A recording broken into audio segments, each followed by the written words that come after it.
Good morning friends, welcome to my YouTube channel S Sainik Classes. तो आज हमारा होगा लेक्चर 3 यानी तीसरा क्लास 9th का चैप्टर 1 रियल नंबर यानी वास्तविक संख्या। तो हमने संख्या जितने भी थे सबको देख लिए थे। तो चलिए आज हम देखते हैं योग प्रतिलोम। क्या योग प्रतिलोम?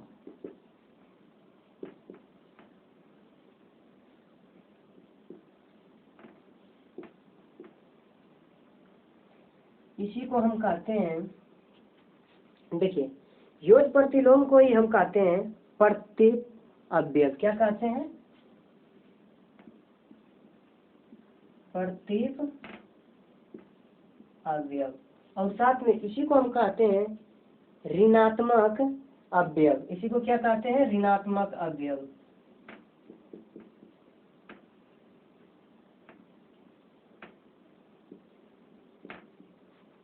तो देखिए, जब किसी संख्या में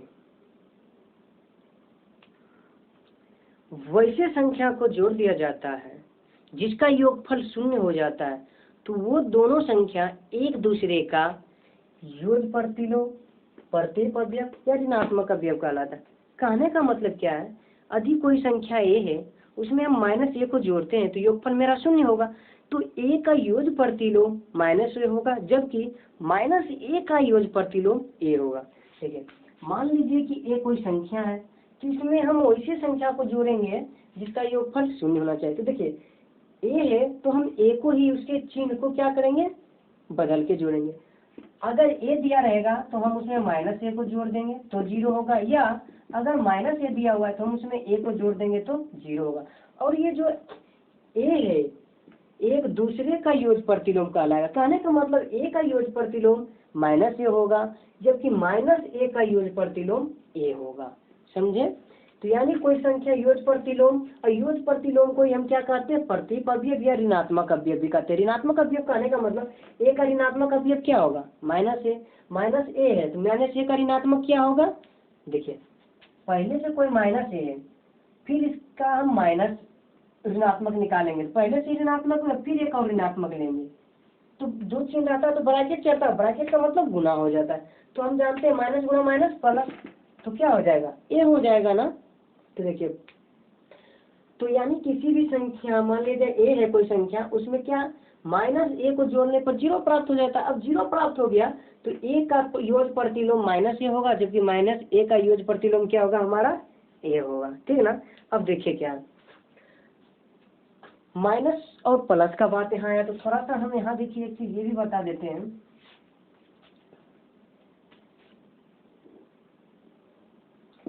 जीरो का जो बाईं ओर होगा,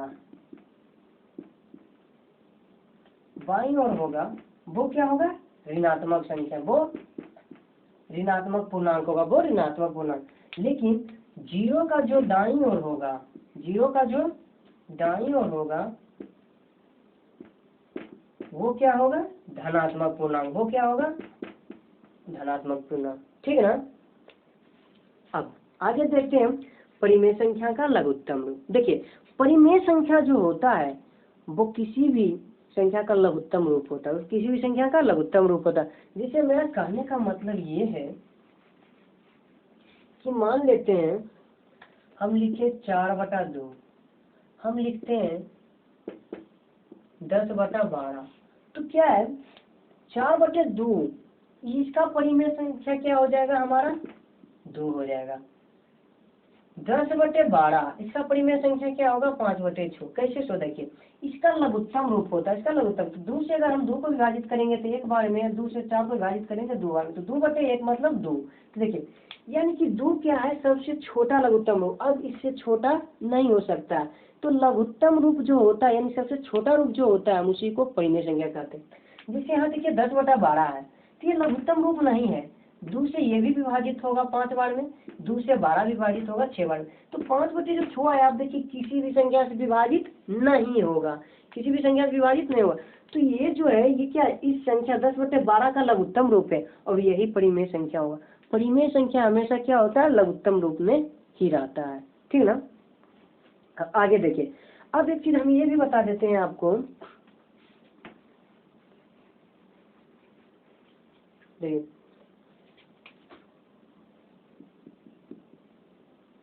पूर्णांक का जो परिवार होगा वो प्राकृतिक संख्या के परिवार से क्या होगा, अधिक होगा।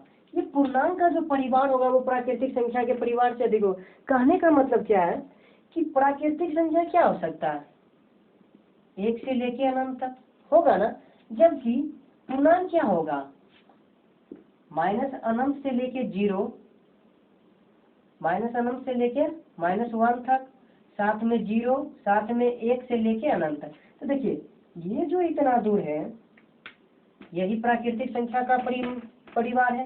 तो ये क्या इतना ज्यादा हो रहा है ना इसमें पूर्णांक में, तो यानी पूर्णांक का जो परिवार होगा वो क्या होगा, प्राकृतिक संख्या के परिवार से ज्यादा। जस्ट यही चीज फिर से होगा कि परिमेय संख्या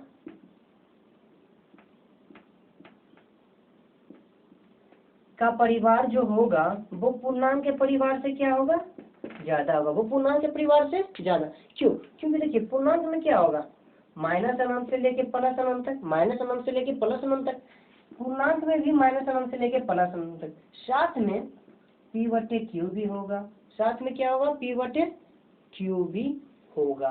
तो ये देखिए ये जो है इतना कॉमन मिल रहा है इसमें भी, लेकिन इसमें देखिए ये ज्यादा हो रहा है ना, जो कि इसमें नहीं होता। तो क्या होगा, ये इसके परिवार से ज्यादा होगा। यानी कि पूर्णांक संख्या में जितने, पूर्णांक संख्या के परिवार में जितने परिवार का जितना संख्या होगा उससे अधिक परिवार का संख्या किसका होगा, परिमेय संख्या का। परिवार कहने का मतलब क्या है कि उसके अंदर जो कुल संख्या होंगे वो, ठीक ना, उम्मीद करते हैं समझ आ गया होगा।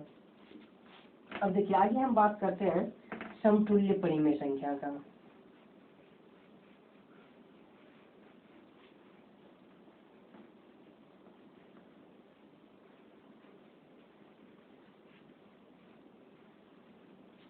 देखिए अगला हमारा क्या है, समतुल्य।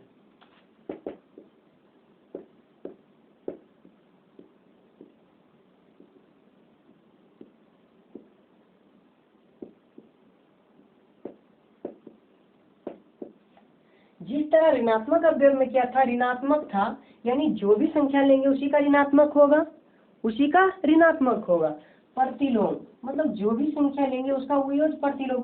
अब उसी तरह समतुल्य में क्या है कि हम जो भी संख्या लेंगे, जो भी परिमेय संख्या लेंगे उसी का क्या है, समान तुलना करने पर जो परिमेय संख्या आएगा वही समतुल्य परिमेय संख्या। जिसे कहने का मतलब क्या है मेरा, कि जब किसी परिमेय संख्या के लघुत्तम रूप में, जब किसी परिमेय संख्या के लघुत्तम रूप में उसके अंश तथा हर में, उसके अंश तथा हर में समान संख्या से गुना करते हैं तो प्राप्त होने वाले संख्या समतुल्य परिमेय संख्या कहलाता है।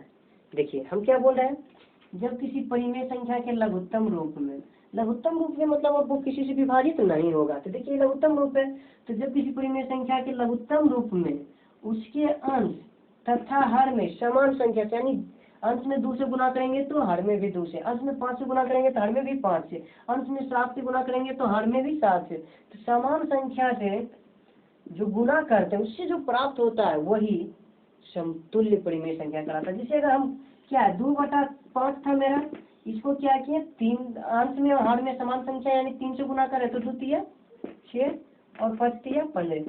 तो ये जो होगा 6/15, ये जो 6/15 है ये क्या है 2/5 का समतुल्य है।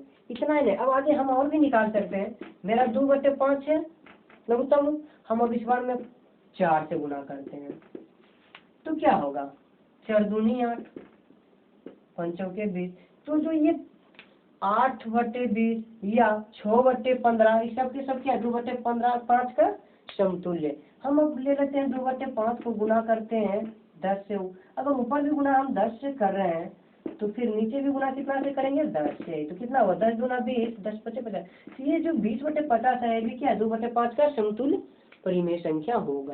यानी समतुल्य परिमेय संख्या क्या है? जो उस परिमेय संख्या सबसे लघुत्तम रूप होगा उसके अंश और हर में समान संख्या से ही गुना करेंगे, तो जो प्राप्त होगा वो लघुत्तम रूप का जो है क्या होगा? समतुल्य परिमेय। यहाँ जितने भी संख्या प्राप्त हुए सब एक दूसरे का समतुल्य, सब एक दूसरे का समतुल्य। ये इसका है, ये इसका है, ये इसका, ये इसका, इसका, इसका, मतलब सब एक दूसरे का समतुल्य परिमेय संख्या है, ठीक ना। चलिए आगे। आज जबकि सब में क्या है? जो 2/5 है क्या है? इसका लघुत्तम रूप है। इसका क्या है? लघुत्तम रूप है।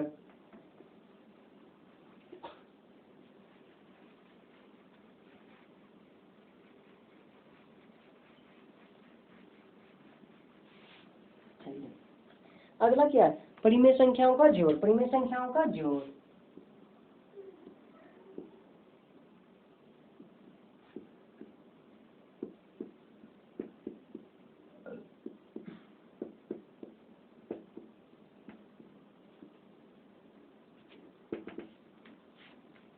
परिमेय संख्याओं का जोड़ कहने का मतलब क्या है? जब भी 2 या 2 से अधिक परिमेय संख्या दिया रहे, 2 या 2 से अधिक परिमेय संख्या दिया हुआ रहेगा, तो हम क्या करेंगे? जो करेंगे अभी देखिए, तो क्या करेंगे? उसके जो सभी जो जितना भी परिमेय संख्या दिया हुआ है उसकी में से सभी के अंश हरों का सभी के हरों का क्या निकालते हैं? एलसीएम निकालते हैं। एलसीएम यानी लघुत्तम निकालते हैं, और फिर वो सभी परिमेय संख्या को बारी बारी से उसके हर से क्या करते हैं?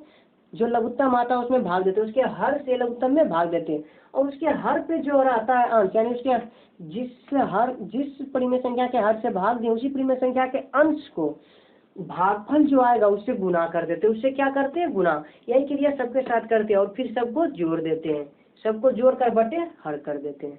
जैसे कि देखिए, मान लिया जाए कि 2/5, 4/3, 6/8, 6 मान लेते हैं हम 10। ये 3 परिमेय संख्या दिया है, तो तीनों को क्या करना? जोड़ना। सबसे पहले ये जोड़ दें। अब क्या बताएं हम कि इसके जो हर है, जो इसमें हर है सभी का क्या निकालेंगे? एलसीएम। सभी का एलसीएम चलिए निकालते हैं। 5 है, 3 है, 10 है। क्या लगेगा? हाँ 5 है, 1, 3, 2। तो अब क्या करेंगे? एलसीएम का गुना। 5 गुना 1 से गुना करेंगे तो कोई परिवर्तन होगा नहीं। 3 गुना 2, तो देखिए 5 इकाई 5 ही रह जाएगा। 5 या 15, 15 दूना 30, तो सबका कितना आ गया? 30। सबका 30 आ गया। तो मेरा एलसीएम जो आ गया वो क्या आ गया? 30 आ गया। देखिए इस तरह से फिर क्या लिख लेंगे हम? 30। तो देखिए अब जो ये हर है, क्या बोले, सबको बारी बारी करके करेंगे। तो पहले इसका करते हैं, तो ये जो हर है इसको इससे में भाग देंगे, इस हर को लघुत्तम में क्या करेंगे? भाग देंगे। तो देखिए 5 से हम भागा देंगे 30 में, तो कितना होगा? 6। तो ये जो इस हर के जो अंश पे है उसका गुना हम कर देंगे किसके साथ? ये जो भागफल आया उसके साथ। फिर क्या चिन्ह, जो चिन्ह रहेगा वही देंगे। देखिए चिन्ह जोड़ का है, जोड़ दिए। फिर यही क्रिया इसके साथ करेंगे, 3 से 30 में भाग देंगे, तो जो भागफल आएगा इसके अंश से गुना करेंगे, तो अंश पे क्या है? 4। 4 का गुना कर देंगे किसके साथ? 10 के साथ। किसके साथ गुना करेंगे? 10 के साथ। 3 से जब हम भाग दें 30 में तो कितना आ गया? 10, और इसके ऊपर कितना? 4। 4 से कर दे। फिर देखिए चिन्ह जोड़ का जोड़ करें, फिर क्या करेंगे? जोड़। अब देखिए 10 से 30 में भाग देंगे, कितना बचेगा? 3। तो इसके ऊपर कितना? 6, तो 6 का गुना कर देंगे 3 से। तो देखिए आगे क्या होगा? 6 दूना 12, 10 चौके 40, 6 तिया 18, और बता सबका 30। फिर अब मेरा बार कितना हो जाएगा? जोड़िए सबको। 2 0, 2 जोड़ 0, 2 और 2 जोड़ 8, 10, 10 से सुना बाकी 1, 1 जोड़ 4, 5, 5 1 6, 1 बचे 7, इतना बचे 0। तो देखिए कट जाएगा, तो क्या बचेगा मेरा? 7/3। कितना बचा? 7/3। तो देखिए ये जो जोड़े यही है भिन्न, यानी कि परिमेय संख्याओं को जोड़ने का नियम। जितने भी परिमेय संख्या दिया रहेगा सबका जो हर है उसका क्या निकालेंगे? लघुत्तम। और सभी फिर परिमेय संख्या से एक एक करके उसके हर से क्या करेंगे? भाग देंगे, और जो भागफल आएगा उसको उस हर के अंश से गुना कर देंगे, और इसी तरह से करके फिर सबको क्या करेंगे? जोड़ के बटे फिर कर देंगे, और उसके लघुत्तम रूप को लिख देंगे। समझ में आया? चलिए अगला है हर का परिमेय संख्याओं का गुना। परिमेय संख्याओं का गुना, तो देखिए गुना कैसे करते हैं।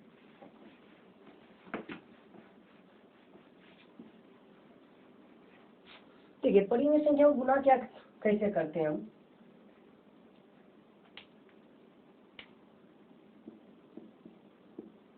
देखिए गुना कैसे करेंगे। गुना मान लीजिए दिया हुआ है 2/4 गुना 5/10। तो पहले क्या करते हैं, ऊपर नीचे अगर जो विभाजित हो रहा हो तो विभाजित करते हैं। अभी दोनों संख्या को एक ही संख्या से काटेंगे, दोनों संख्या को एक ही संख्या, यानी एक संख्या में दोनों आना चाहिए तभी कटेगा। जैसे हम बात दुक्का का करते थे, देखिए दुक्का में 2 आता है, हाँ 4 आता है, हाँ दुक्का में 2 के बार में आता है, एक बार में 4 2 बार। अब देखिए दुक्का में 5 आता है, नहीं दुक्का में 10 आता है, तो एगो आ रहा है ना, उसके ऊपर वाला तो नहीं आ रहा, तो नहीं काटेंगे। यानी काटने का तरीका क्या है, अंश हर को काटते हैं, अंश और हर से, या तो सीधा सीधी या तिरछा तिरछी या तिरछा तिरछी, लेकिन अंश अंश के साथ या हर को हर के साथ विभाजित नहीं करते हैं, गुना करते हैं। देखिए कहीं अब 5 काम तो लेकिन आएगा, 5 इकाई 5, 5 दूनी 10, तो क्या हो गया, ऊपर ये 1 गुना 1, देखिए ऊपर वाले को ऊपर वाले के साथ गुना करेंगे, यानी अंश को अंश के साथ गुना करेंगे, 1 गुना 1 1, और हर को हर के साथ, तो 2 दूनी 4। अब मान लिया जा रहा है 9/12 गुना 6/15, तो क्या करेंगे, देखिए 3 से भागा देंगे, 3 तिया 9, 3 से भागा देंगे 4 तिया 12, फिर 3 से भागा देंगे 3 दूना 6, फिर 3 से भागा देंगे तो 3 5 15। अब कटेगा नहीं, लेकिन देखिए तिरछा तिरछी भी कट रहा, तो क्या बच गया 1, तो 3 गुना 1 3, अंश को अंश के साथ, और हर में देखिए 2 और 5 है, तो 5 दूनी 4। समझ में आया, ठीक है। देखिए अब आगे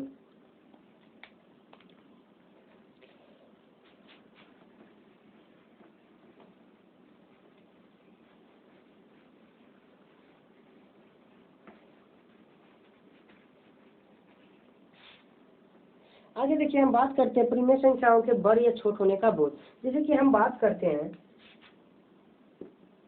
यदि a जो है b से बड़ा हो, a जो रहेगा वो क्या रहे, b से बड़ा, और b जो है वो c से बड़ा रहे, b c से बड़ा रहे, तो फिर इसका रिलेशन क्या होगा, इसका रिलेशन क्या होगा, तो देखिए a जो है वो किससे बड़ा है, b से, है ना, और फिर b भी बड़ा है, किससे बड़ा है, c से। तो यहाँ देखिए a जो है b से बड़ा है और फिर b किससे बड़ा है, c से। तो ये नहीं हो कह सकते हैं कि a जो है वो b से तो बड़ा है ही, साथ में c से भी बड़ा है, तो यानी यदि a b से बड़ा हो, b c से बड़ा हो, तो a c से क्या होगा, बड़ा होगा, a c से बड़ा होगा। अब यही चीज देखिए दूसरा में हम करते हैं, दूसरा हम क्या करते हैं कि जितने भी पॉजिटिव नंबर आते हैं, जितने भी पॉजिटिव नंबर है, वो प्रत्येक नेगेटिव नंबर से क्या होता है, बड़ा होता है, प्रत्येक नेगेटिव नंबर से बड़ा। कहने का मतलब अगर हम केवल एक का भी बात करें ना, तो जितना भी ऋणात्मक रहे, हम 50 -50 क्यों ले लें, सबसे क्या होगा, बड़ा होगा। सभी के सभी पॉजिटिव नंबर प्रत्येक नेगेटिव नंबर से क्या होते हैं, बड़ा होते हैं। उसके बाद देखिए क्या है कि यदि ए कोई संख्या है जो क्या b से बड़ा, यदि ए कोई संख्या जो b से बड़ा, तो अगर हम दोनों संख्या में ना, दोनों में अगर हम समान संख्या को जोड़ दें, जैसे इसमें भी c को जोड़ दें, इसमें भी c को जोड़, तो भी a + c ही बड़ा होगा। जैसे कि देखिए अब इसको समझते हैं इस प्रकार से भी कि 2 और 1 हो, तो देखिए यहाँ पे 2 बड़ा है 1 से, 2 बड़ा है 1 से। अब हम दोनों में एक ही संख्या जोड़ते हैं, सिर्फ 5 हम जोड़ते हैं, दोनों में जोड़ते हैं, तो 2 जोड़ 5 और ये होगा 1 जोड़ 5, तो 2 जोड़ 5 कितना हो जाएगा, 7, और 1 जोड़ 5 6, तो भी क्या 7 बड़ा है ना। यानी कि यदि जो a b से बड़ा हो और a b में दोनों में हम एक ही संख्या को जोड़ रहे हैं, a और b में दोनों में एक ही संख्या को जोड़ रहे हैं, तो हमेशा a का पक्ष वाला ही बड़ा होगा, हमेशा a के पक्ष वाला ही बड़ा होगा। साथ में देखिए यदि जो a और b दो संख्या हो जिसमें क्या हो कि a बड़ा हो किससे, b से, तो हम a और b में अगर दोनों एक ही संख्या से गुना करें, हाँ जी, एक ही संख्या से अगर गुना करें, क्या करेंगे, गुना करेंगे, तो गुणनफल भी जो होगा वो a के पक्ष वाला ही क्या होगा, बड़ा होगा। यानी कि अगर दो संख्या में जो संख्या बड़ा रहेगा, अगर हम दोनों में एक ही संख्या को जोड़ दें, जैसे ए और बी क्या है दो संख्या, इसमें ए क्या है बड़ा, तो अगर हम ए और बी दोनों में एक ही संख्या जोड़ेंगे तो भी ए वाला पक्ष वाला ही बड़ा होगा, और देखिए दोनों हम गुना करेंगे तो भी ए पक्ष वाला ही बड़ा होगा। लेकिन जोड़े या गुना करें दोनों में क्या एक ही संख्या जोड़ेंगे भी और गुना भी एक ही संख्या करेंगे। चलिए यहाँ तक हो गया। अगला है, हाँ ये भी याद रहना चाहिए कि जो हम गुना कर रहे हैं वो धनात्मक संख्या होना चाहिए, जो गुना कर रहे हैं वो धनात्मक। फिर वही है कि यदि ए बी से बड़ा हो तो और यदि ए बी से बड़ा हो, यदि ए बी से बड़ा हो, और अगर जो हम दोनों में एक ही संख्या से गुना करें, दोनों में एक ही संख्या से गुना करें, जहाँ जो ये सी होगा वो क्या होगा जीरो से छोटा। जीरो से छोटा कहने का मतलब क्या है, सी निगेटिव होगा। जीरो से छोटा कहने का मतलब सी निगेटिव होगा, तब क्या चिन्ह उलट जाएगा, तब चिन्ह उलट जाएगा, यानी तब ए के पक्ष वाला छोटा हो जाएगा। जैसे कि देखिए हम बात करते हैं 2 और 7 का, तो देखिए यहाँ 7 बड़ा है ना, यहाँ 7 बड़ा है। अब दोनों में हम एक ही संख्या से गुना करेंगे लेकिन ऋणात्मक, तो मान लिया जाए हम -1 से दोनों में गुना कर रहे हैं, तो कितना -1 गुना 2 -2, -1 गुना 7 -7। तो देखिए हम याद कीजिए बताए थे पूर्णांक में कि जो संख्या धनात्मक में जितना बड़ा होता है उसका मान भी उतना ही बड़ा, लेकिन जब हम बात ऋणात्मक के कर रहे हैं तो जो संख्या जितना बड़ा होगा उसका मान उतना ही छोटा होगा। अगर दोनों का दोनों ऋणात्मक में हो तो जो संख्या बड़ा होगा उसका मान उतना छोटा होगा। तो यानी कि यहाँ पे क्या होगा, बड़ा -7 नहीं बल्कि -2 होगा। तो देखिए चिन्ह पलट गया ना, ठीक है। समझ में आ रहा है या केवल देख रहे हैं? नहीं समझ में आता तो जाइए कमेंट कीजिए, और अगर समझ में आता है तो बहुत अच्छा है, लाइक तक कीजिए। बूझे क्या अभी भी नहीं, थोड़ा बूझिए समझिए। चलिए देखिए,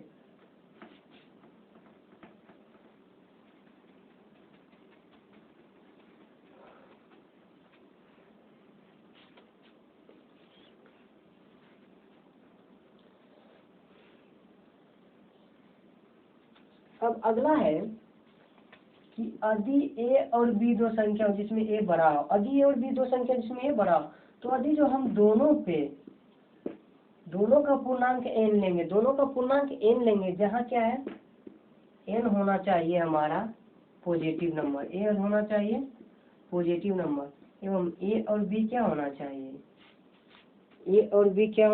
हमारा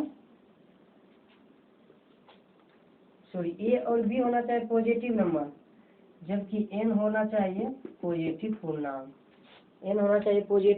पूर्णांक। तब देखिए क्या होगा, तो a का पक्ष वाला ही बड़ा होगा। कहने का मतलब क्या है, हम देखिए हम 2 और 5 और 2 लेते हैं, 5 और 2 दोनों पॉजिटिव है ना, इसमें 5 बड़ा है, तो अगर हम 5 पे स्क्वायर करते हैं और साथ में 2 पे भी स्क्वायर लिया, अगर इसका स्क्वायर करेंगे तो इसका भी स्क्वायर, इसका घन करेंगे तो इसका घन, इसके पावर 4 देंगे तो इसके भी पावर 4, यानी बराबर होना चाहिए। तो 5 का देखिए 25 होता है, जबकि 2 का 4, तो 5 के पक्ष वाला ही बड़ा हुआ ना। तो यानी कि अगर दो संख्या में एक कोई पहला संख्या बड़ा हो तो दोनों पे अगर हम जो पावर दे रहे हैं समान संख्या का दे रहे हैं और पावर धनात्मक होना चाहिए, तो पहले का जो पक्ष यानी जो बड़ा पक्ष वाला होगा उसी का जो हम करनी निकालेंगे, किसी भी संख्या पे इनको करनी कहते हैं, तो वो भी क्या हो जाएगा, बड़ा ही होगा, ठीक है ना। चलिए आगे,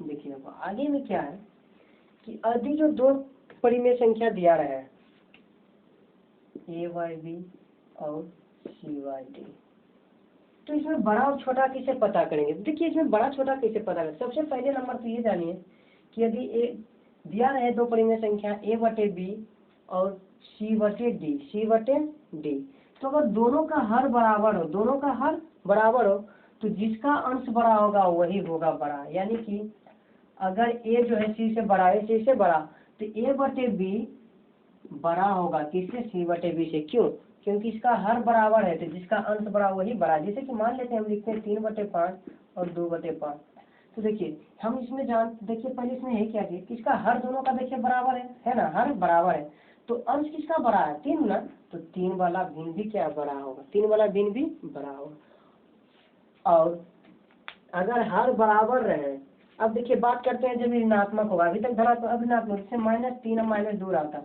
और दोनों का अगर हर बराबर हो, दोनों का हर बराबर हो, तो ऋणात्मक में जो जितना छोटा होगा उसका मान उतना ही बड़ा होता जाएगा, जो जितना छोटा होगा उसका मान उतना ही बड़ा हो। उसमें तो होंगे ना, देखन में छोट लगे लेकिन घाव करे गंभीर, देखन में छोट लगे लेकिन घाव करे गंभीर। चलिए इसके बाद फिर हम लोग देखते हैं अब क्या,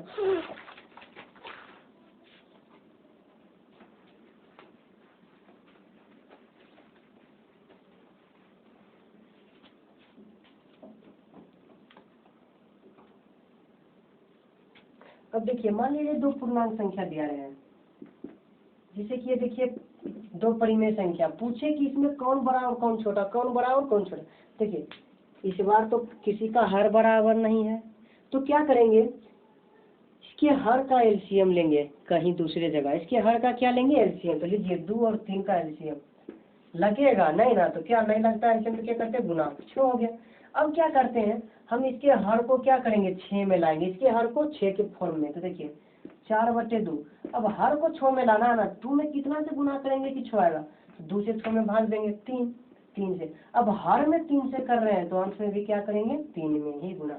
तो कितना होगा? 4 तिया 12, 2 तिया 6, अब 5/3। तो इसके भी हर, चूंकि अब इसके हर को 6 किए तो इसको भी हर को 6 करेंगे, क्योंकि हर बराबर होगा तभी तो पता चलेगा ना। हर बराबर होगा तो जिसका अंश बड़ा रहेगा वह परिमेय संख्या भी बड़ा होगा। देखिए तो कितना से गुना कर देंगे? 2 से। अगर हर अंश में 2, हर में 2 से कर रहे हैं तो अंश में भी 2 से, तो 5 दूनी 10, 5 दूनी क्या हो जाएगा? 10, और 3 दूना 6। तो देखिए अब हर बराबर कर दिए है ना, हर बराबर कर दिए तो अंश किसका बड़ा है? 12 का, तो यानी ये बड़ा होगा, यानी कि इसमें 4/2 बड़ा होगा। ठीक है ना, उम्मीद करते हैं समझ में आया होगा। अगर कहीं भी डाउट हो या कहीं भी समझ में नहीं आया हो, यानी कि कहीं भी ऐसा लगता हो कि हम अच्छी तरह से नहीं समझा पाए वहाँ पे, तो आप तुरंत कमेंट कीजिए, तुरंत रिप्लाई देंगे हम। अगर अच्छा लगा हो, समझ में आया हो, तो लाइक कीजिए। साथ में अगर आप न्यू आए हैं मेरे चैनल पे, एसएनई क्लासेस यूट्यूब चैनल पे, तो लाल बटन को दबाकर सब्सक्राइब कीजिए, साथ में बेल आइकन को दबाएं, ताकि हम कोई भी वीडियो अपलोड करें तो उसका नोटिफिकेशन सबसे पहले आप तक पहुंच जाए। और अपने दोस्तों के साथ शेयर कीजिए। थैंक यू, धन्यवाद।